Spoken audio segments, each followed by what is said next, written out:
احد ایک مرتبہ پھر وسوسوں کے گھیرے میں تھا۔ زارا بھابی نے کہا تھا کہ اگر ایک دوسرے کے 3 خامیاں جو آپ کسی صورت برداشت نہیں کر سکتے ڈھونڈ لیں تو مت آنا۔ کیا اسی لیے تمنا نہیں جانا چاہتی تھی؟ کیا میرے اندر اس نے خامیاں ڈھونڈ لی؟ مگر میں تو اس میں کوئی خامی نہ ڈھونڈ سکا۔ اب میں کیا کروں؟ کیا تمنا میرے ساتھ نہیں رہنا چاہتی؟ اف خدایا، سب ٹھیک ہو رہا تھا، یہ کیا ہو گیا؟ احد سارا دن عجیب کشمکش رہا۔ دل میں ہزاروں سوال اٹھ رہے تھے۔ آخر اس لڑکی کے دل میں و دماغ میں کیا چل رہا ہے؟ وہ کیوں مجھے خود سے دور رکھتی ہے؟ جو میں اس کے لیے محسوس کرتا ہوں وہ بھی کرتی ہے؟ کہیں وہ مجھ سے واقعی بیزار ہے؟ محبت میں ٹھکرائے جانے کا ڈر وہ اپنے اندر محسوس کر رہا تھا۔ شام کو احد آفس سے گھر جانے کے بجائے محسن کے گھر چلا جاتا ہے، کیونکہ اسے یہ احساس ہونے لگتا تھا کہ شاید تمنا جانا نہیں چاہتی۔ دوسری طرف احد گھر نہیں پہنچا تو تمنا پریشان ہو گئی۔ وہ تو زارا کے پاس جانے کے لیے تیار بیٹھی تھی، مگر احد کا کچھ پتہ نہیں تھا۔ وہ احد کو مسلسل کال کر رہی تھی، مگر کئی بار کال کرنے پر بھی وہ ریسیو نہیں کر رہا تھا۔ اب وہ اور پریشان ہو رہی تھی۔ شاید وہ جانا نہیں چاہتے ہوں گے۔ کیا واقعی مجھ میں اتنی خامیاں ہیں جو وہ برداشت نہیں کر سکتے؟ کیا میں ان کے قابل نہیں؟ دل مضطرب کو جب کچھ سمجھ نہ آیا تو اسے محسن کا خیال آیا۔ وہ محسن کو فون کرتی ہے۔ شاید احد اس کے ساتھ ہو۔ احد اس سے اپنا حال دل ہی بیان کر رہا ہوتا ہے۔ احد، مجھے لگتا تھا کہ ہمارے بیچ سب ٹھیک ہو رہا ہے، پھر پتہ نہیں کیوں اس کی کوئی نہ کوئی بات مجھے دوبارہ اندیشیوں میں ڈال دیتی ہے۔ آخر کیوں ہماری زندگی نارمل نہیں ہے؟ کبھی کبھی مجھے لگتا ہے وہ مجھے پسند ہی نہیں کرتی۔ وہ آج بہت اپسیٹ تھا۔ زارا اس سے کوئی بات کرتی کہ فون رنگ ہوتا ہے۔ محسن کے موبائل پر تمنا کی کال آ رہی ہوتی ہے۔ وہ زارا سے آہستہ سے پوچھتا ہے، تمنا بھابی کال کر رہی ہیں، کیا کہوں ان سے؟ یہ تو اپنا موبائل بند کر کے بیٹھا ہے، وہ پریشان ہو رہی ہوں گی۔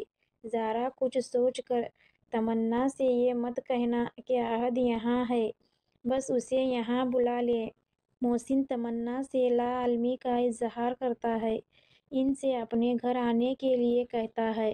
محسن، بھابی آپ پریشان لگ رہی ہیں، ایک کام کریے، آپ زارا کے پاس آ جائیے، میں احد کا پتہ کرتا ہوں۔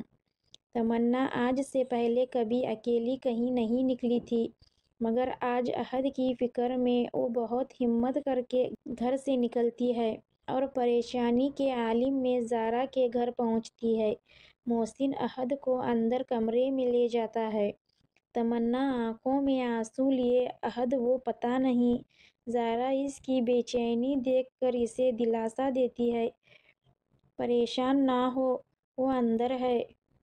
یہ سن کر تمنا کے سارے بند ٹوٹ جاتے ہیں۔ زارا سے مل کر پھوٹ پھوٹ کر رونے لگتی ہے۔ زارا بھی اس کی یہ حالت دیکھ کر پریشان ہو جاتی ہے۔ وہ بچوں کی طرح رو ہی رہی تھی۔ زارا نے بھی اسے چپ نہ کرایا۔ وہ تو یہی چاہتی تھی کہ دل میں جو غبارہ بھرا ہے وہ نکل جائے۔ محسن کچھ سمجھ نہیں پا رہا تھا، یہ کیا معاملہ ہے؟ دونوں ایک دوسرے کے لیے تڑپتے بھی ہیں اور لڑتے بھی ہیں۔ زارا محسن کو احد کو تمنا کے آنے کا بتانے سے منع کرتی ہے اور اسے اندر ہی بٹھانے کو کہتی ہے۔ تمنا جب تھوڑا تھمتی ہے تو زارا اسے پیار کرتی ہے اور پوچھتی ہے، کیا بات ہے، کیوں اتنا پریشان ہو؟ تمنا مجھے لگا کہ بس یوں ہی، وہ ہچکچیاں لیتی ہوئی بولی۔ زارا اسے پانی کا گلاس دیتی ہے۔ زارا، دیکھو یوں ہی تو کچھ بھی نہیں ہوتا، آخر مسئلہ کیا ہے؟ تمنا، کچھ نہیں، بس میں ڈر گئی تھی۔ زارا، ڈر گئی تھی کس بات سے؟ تمنا، مجھے لگا کہ وہ آپ کے پاس نہیں آنا چاہتے، وہ مجھے چھوڑنا چاہتے ہیں۔ زارا، جان سکتی ہوں ایسا کیوں لگا؟ تمنا، اوس وہ ناراض ہو کر چلے گئے تھے۔ زارا: تو آپ نے ٹھیک جواب نہیں دیا تھا، اس لیے ناراض ہوئے؟ اور اگر ہو بھی گئے تو کیا ہوا؟ ایسا پہلی بار تو نہیں ہوا جو آپ اتنا پریشان ہو گئیں؟ اور میرے پاس نہ آنے کا مطلب یہ تو نہیں ہے نا کہ وہ آپ کو چھوڑنا چاہتے ہیں؟ تمنا: وہ آپ نے کہا تھا نا کہ اگر 3 خامیاں ڈھونڈ لیں تو میرے پاس مت آنا، اس لیے مجھے لگا کہ انہیں میری کوئی بات بری لگ گئی اور میں یہاں آنا چاہتی تھی، کیونکہ مجھے تو ان میں کوئی برائی نظر نہیں آئی۔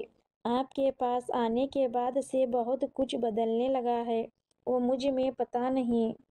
وہ اب جھنجھلا گئی تھی۔ زارا: تو آپ کیا چاہتی ہو، عہد کے ساتھ رہنا یا الگ ہونا؟ تمنا زارا کی بات سن کر کہیں کھو گئی۔ شاید یادوں کے درچے میں کچھ تھا جو اسے دل کی سننے سے روک رہا تھا۔ وہ چاہتے ہوئے بھی حال دل بتا نہیں پا رہی تھی۔ زارا اس کی آنکھوں میں اس کی الجھن بھانپ لیتی ہے۔ وہ وہاں سے اٹھ کر عہد کے پاس آتی ہے اور اسے تمنا کے آنے کا بتاتی ہے۔ عہد کی تو باتیں کھل جاتی ہے۔ جن آنکھوں میں اداسی تھی اب ان میں خوشی کی چمک ہوتی ہے۔ وہ فوراً کھڑا ہو جاتا ہے اور تمنا کے پاس چلا جاتا ہے۔ زارا اور محسن مسکرانے لگتے ہیں۔ محسن ذرا سے سرگوشی کرتے ہوئے: محسن یار، مجھے تو سمجھ نہیں آ رہا ہے یہ چل کیا رہا ہے، مسئلہ کیا ہے؟ زارا اسے تنازیہ نظروں سے دیکھتے ہوئے: وہی جو تم سب مردوں کا مسئلہ ہے۔ محسن: لو بھائی، اب تم نے اپنی توپ ہم سب مردوں کی طرف کر دی۔ زارا ہنستے ہوئے: کیا کروں، تم سب ایک سے ہی ہو۔ محسن: خدا کو مانو یار، میں تم سے بے حد پیار کرتا ہوں، اللہ نہ کرے ہم ایسے ہوں۔ زارا اور محسن ایک دوسرے کو محبت سے دیکھنے لگتے ہیں۔ زارا بہت پیار سے: اس سے پہلے کہ آپ مزید رومانٹک ہو، چلیے ان دونوں کا کچھ کریں۔ محسن اپنی پیار کی گاڑی کو بریک لگاتا ہے۔ محسن: ہاں ہاں چلتے ہیں۔ زارا: اچھا رکیے، کچھ دیر بعد چلیں گے۔ محسن خفگی سے: تو ظالم، میری گاڑی کو ضرور بریک لگانا تھا۔ عہد اور تمنا ایک دوسرے کو تکتے رہتے ہیں، آنکھوں ہی آنکھوں میں سوال کر رہے ہیں۔ کہیں شکوے اور شکایتیں ہیں پر زبان خاموش ہے۔ اب زارا دونوں کو آمنے سامنے بٹھا کر دونوں کو مخاطب کرتی ہے: ایک کامیاب شادی کے لیے یہ ضروری نہیں ہے کہ آپ خود اپنے لائف پارٹنر کا انتخاب کرو یا شادی سے پہلے ایک دوسرے کو سمجھ لینا کافی نہیں۔ شادی کے لیے سب سے زیادہ ضروری ہے محبت اور اعتبار۔ مجھے پہلے یہ لگتا تھا کہ شاید آپ دونوں کی شادی آپ لوگوں کے گھر والوں کی مرضی سے ہوئی ہے، اس لیے ایک دوسرے کو قبول کرنے میں وقت لگ رہا ہے یا ذہنی ہم آہنگی نہیں ہے۔ ہر انسان کا کوئی آئیڈیل ہوتا ہے، شاید آپ ایک دوسرے کے آئیڈیل نہیں، اس لیے آپ دونوں میں نبھ نہیں پا رہی ہے۔ مگر یہ دیکھیے، وہ فائل سے 2 کاغذ نکالتی ہے اور ان دونوں کو دکھاتی ہے۔ یہ وہی کاغذ ہے جس میں زارا نے انہیں اپنے آئیڈیل کی خصوصیات لکھنے کو کہا تھا۔ وہ دونوں ایک دوسرے کے کاغذ پڑھتے ہیں۔ اب وہ دوسرے کاغذ نکال کر دکھاتی ہے جس میں انہوں نے ایک دوسرے کی خوبیاں لکھی ہوتی ہیں۔ وہ دونوں یہ دیکھ کر حیران ہو جاتے ہیں کہ جو خوبیاں وہ اپنے آئیڈیل میں دیکھنا چاہتی ہیں وہی خوبیاں ایک دوسرے کی لکھی ہوتی ہیں۔ وہ ایک دوسرے کو حیران نظروں سے دیکھنے لگتے ہیں، کچھ سمجھ نہیں پاتے۔ زارا ان کی حیرانگی دیکھ کر پھر بولنے لگتی ہے: مطلب سمجھتے ہو اس بات کا؟ اس کا مطلب یہ ہے کہ آپ دونوں ایک دوسرے کے لیے آئیڈیل ہیں اور یہ بات آپ دونوں خود بھی نہیں جانتے ہیں۔ مجھے لگتا تھا کہ چونکہ بنا محنت کیے آپ کو اپنا آئیڈیل لائف پارٹنر مل گیا اس لیے ایک دوسرے کی قدر نہیں ہے، مگر بات صرف یہ نہیں ہے، کچھ اور ہے، کچھ تو ہے جو آپ دونوں کے درمیان تناؤ پیدا کر رہا ہے۔ اب میں آپ سے جاننا چاہتی ہوں کہ وہ کیا ہے۔ وہ دونوں کو سوالیہ نظروں سے دیکھ رہی تھی۔ زارا عہد اور تمنا کو ٹولنے لگتی ہے: کچھ تو ہے جو ابھی تک آپ دونوں کے دل میں ہے۔ عہد: آپ نے کیا کہا تھا کہ آپ کی مما نے نانی کی خواہش پوری کرنے کے لیے آپ کو پھنسا دیا؟ عہد شرمندگی سے: جی مجھے بہت افسوس ہوتا ہے جب لوگ ارینج میرج اور لو میرج کی بات کرتے ہیں، کتنی آسانی سے کہہ دیتے ہیں کہ ہمارے والدین نے ہم پر اپنی مرضی تھوپ دی۔ اگر والدین ہمارے لیے فیصلہ کرتے ہیں تو یقین کریں ان کی نیت صرف ہماری بہتری اور خوشی ہوتی ہے۔ جو لوگ اپنی شادی کی ناکامی کا ملبہ اپنے والدین پر ڈالتے ہیں اور کہتے ہیں کہ ہماری مرضی نہیں پوچھی تھی یا انہوں نے ہماری رائے نہیں لی، میرے خیال میں ان سے بڑا کوئی منافق نہیں۔ ارے بھائی، کس طرح لیے رائے؟ آپ رشتے پر کوئی اعتراض نہ کرو، کوئی مزاحمت نہ کرو تو والدین اسے رضامندی ہی سمجھیں گے۔ میں نے دیکھا ہے لڑکیوں کو کس طرح فرمائش کر کے ایک ایک چیز جہیز کی خود خریدتے ہیں اور والدین کتنے لاڈ سے ان کی ہر بات مان رہے ہوتے ہیں۔ لڑکے شاندار ولیمہ کرتے ہیں، کس طرح خود ہر تیاری کرتے ہیں۔ پھر جب شادی میں پرابلم آتی ہیں تو والدین پر برائی ڈال دیتے ہیں۔ میں نے تو کبھی نہیں سنا کہ لڑکا یا لڑکی کے صاف منع کرنے کے باوجود والدین ان کی زبردستی شادی کرا دیں۔ پہلے ہوتا ہوگا مگر اب والدین اس چیز کو سمجھتے ہیں۔ کتنی بڑی زیادتی ہے ان والدین کے ساتھ جو اتنی محنت سے ہماری خوشیوں کے لیے خوب سے خوب ترک کا انتخاب کرتے ہیں، اپنی جمع پونجی ہم پر خرچ کر دیتے ہیں اور بدلے میں ہم انہیں کیا دیتے ہیں؟